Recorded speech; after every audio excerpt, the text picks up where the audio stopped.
I wanted to switch jobs and I wanted to get into the automotive field, so I asked Mr. Dempsey, my autos teacher, if he actually knew someone that was hiring, and that he did, so I put myself out there to get the job and I took the initiative.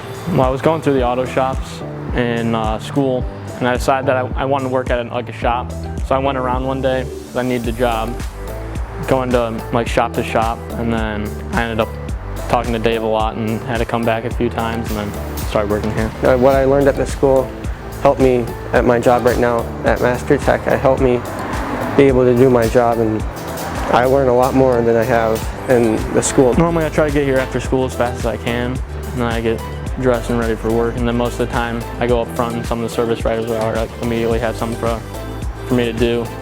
Oil changes, tires, alignments, and we also clean the shop up a lot and take care of that, make sure that it's ready to go, so that way we can go tomorrow.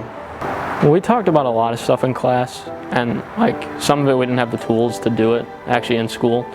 So I mean, like we talked about alignments, but we never had an alignment machine to actually do an alignment. So it's like we learned what an alignment is, but now you learn how to do an alignment here, and like you actually did stuff that's hands-on, like requires like more thinking, and it's just nice like life skills.